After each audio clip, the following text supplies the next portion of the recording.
This is Real News Media TV, coverage you can trust. Please like, share, subscribe, and hit the notification bell. Select all for daily news updates.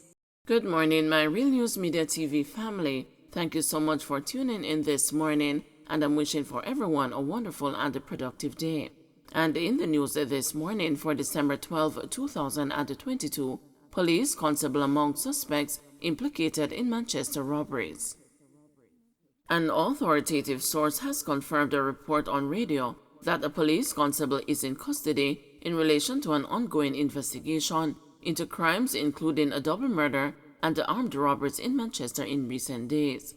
The news understands that the arrested policeman is not assigned to the Manchester division. 4 suspects, including 2 teenagers, were apprehended by the police in a roadblock minutes after the latest robbery of a supermarket in Poros on Friday night. A Chinese national who operated the supermarket and another man were killed by gunmen during the robbery. Man's body found with a gunshot wound to the head in Manchester. Police are probing the murder of a man whose body was found with a gunshot wound to the head in Midday, Manchester on Sunday. Police say they have not yet ascertained his identity. According to a report, about 7 a.m., a passerby stumbled on the body. The police were called to the area where the body was found. Statistics from the police show that up to December 5, Manchester recorded 49 murders since the start of the year, compared to 32 for the corresponding period in 2021. Vendors, including cancer survivors, suffer setbacks from fire at the Coronation Market. Wyoming Miles Brooks was dealt a devastating blow on Sunday morning after learning that her shop had been gutted by a fire at a section of Coronation Market in downtown Kingston, where she sold the products to fund her cancer treatment. She and several other vendors who lost the goods in the fire, which started in the wee hours of Sunday, were at the mid-morning scene searching the burnt rubble for any valuable items spared from the tragedy. As she looked on in distress at the aftermath, Miles Brooks told the news that after being diagnosed with breast cancer in 2020, vending was her way of staying active and earning for her medical tests. I got a call about 4 a.m. this morning, said down here is on fire, so I leave my house in Harborview and got here about 8 a.m. and this is what I come and see, the elderly woman said Sunday as she pointed to the burnt out shell of her business place. I usually sell peas, onion, garlic and even go-go peas. It not cheap, you know. All my scale gone. Not even my scale did if it start life over, and me really want the money if you go run some tests, you know, she said. Miles Brooks, who held a bag of zippers, the only set of items saved from her shop, stressed that it will be challenging to restart. Every day me have to go doctor. Me basically start come back out, you know, cause me was home from 2020 and going through chemotherapy. The last thing me buy was a pack of bags for the shop. Now me have to start over again, she said as she shook her head. Another vendor who gave his name as Thomas said he also received a call about the devastating news. Thomas, who owned a cook shop in the market for more than 10 years, said he was looking forward to returning to work at the market this week as he spent last week in hospital recovering from an asthma attack.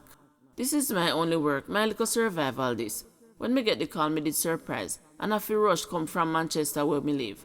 I feel so broken, thinking what my kids going to get for Christmas, said Thomas, who is a father of 5 children.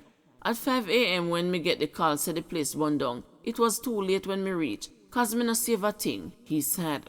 Alton Hutchinson, who has been a vendor for over 7 years, explained that he was awoken by a blaze while he was in his shop. Me have a little place here so when me do music.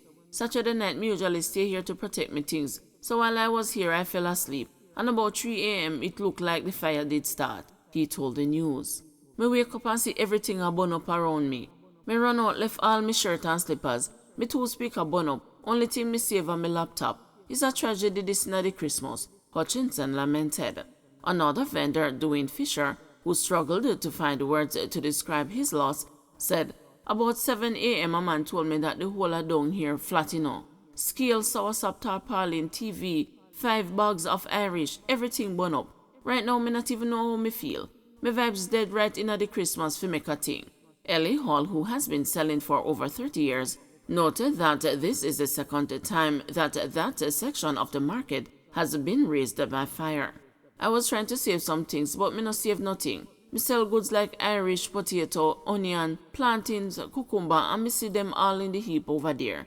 So it go, me have to live to fight another day," he said. The vendors were unable to state the cause of the fire. Up to press time, efforts to contact the public relations officer at the Jamaica Fire Brigade, Emilio Ebanks, were futile. In February, a section of the Ray Market in downtown Kingston was damaged by fire, resulting in approximately $200 million in losses. 6 more die in road crashes.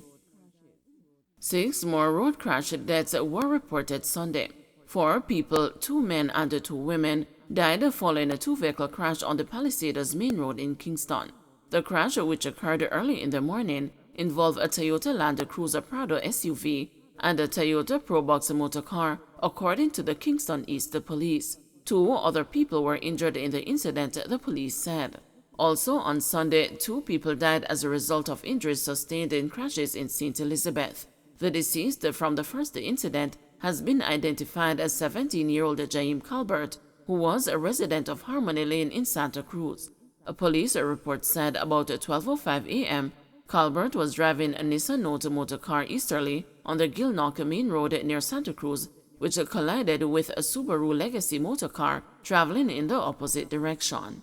Calbert and the 2 occupants of the Subaru sustained injuries and were taken to hospital, where he was pronounced dead. The others were admitted for treatment. In the second incident, the deceased has been identified as 40-year-old Anisha Watson, a resident of Spring Park in St. Elizabeth. The 6 deaths Sunday pushed the total number of road fatalities for this year to 450, close to the recorded amount last year. The latest statistics provided by the Road Safety Unit showed that up to December 9, 444 people died in 386 fatal collisions, while there were 487 road fatalities in 2021. Among the fatalities, 134 were motorcyclists, 96 were pedestrians, and 80 were private motor car drivers.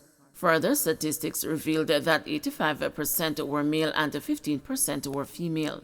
A representative from the RSU declined to comment on the road crashes on Sunday, noting that investigations were ongoing. Senior Westmoreland cop concerned about a lack of jurors. A senior lawman in the parish of Westmoreland is the latest to express a concern about how difficult it is to get people to serve as jurors.